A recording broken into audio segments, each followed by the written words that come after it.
In the Swiss countryside, the cowbell is a traditional sight and sound. At roundup, as the cows start walking, their bells clang and wake up the sleeping cows, telling them it's time to move. At pasture, if a cow wanders off from the herd, its bell alerts the farmer.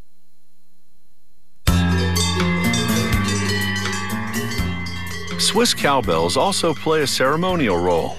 Farmers adorn their prized livestock with them. The larger and more ornate the bell, the greater the farmer's pride in the animal.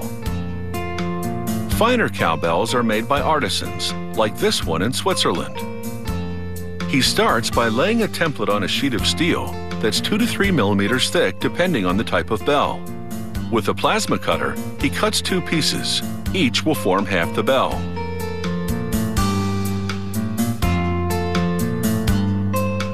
While each piece is still flat, he engraves a design using a hammer and burins of various sizes. A burin is a handled blade with a beveled tip.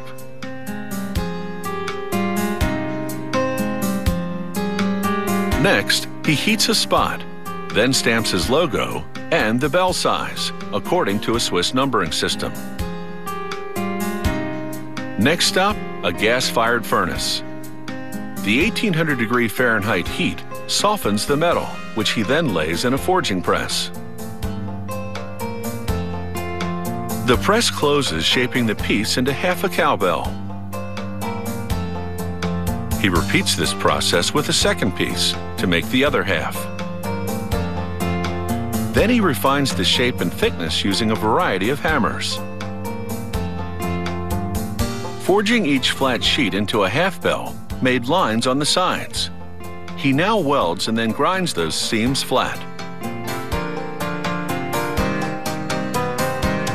He hammers every centimeter of each bell half to refine and purify the sound. It's time to weld the 2 halves together. He tacks them in place, then welds the entire seam. Later, he'll grind the weld line flush with the bell's surface. Next, he welds a steel handle to the top of the bell. This will hold the leather strap from which the cowbell will hang.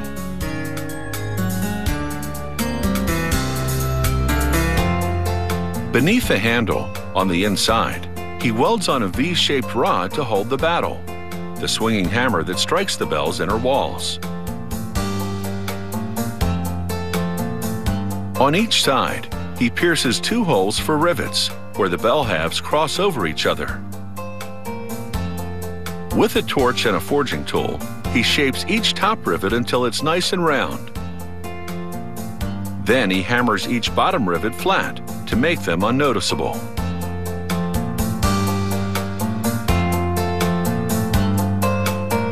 Here he melts a brass bullet casing riveted area.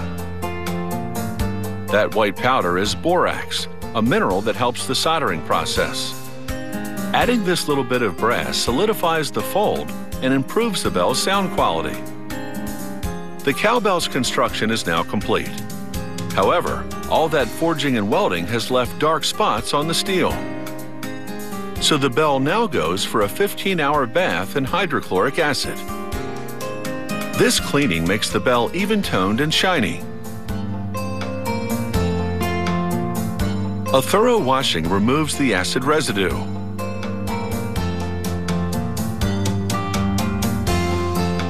Then it's into a basin of sawdust to dry. Sawdust absorbs water faster than cloths do. The engraved decorations don't show up well on the shiny surface, so the artisan brushes acid on strategic spots to oxidize the steel and create the illusion of relief. It takes tremendous skill to milk a beautiful cowbell out of an ordinary sheet of steel. But there's still the decorative leather strap, which is the job of a saddle maker.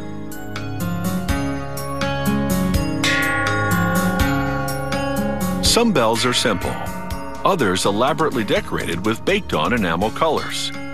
Either way, a fine handcrafted cowbell will last for generations.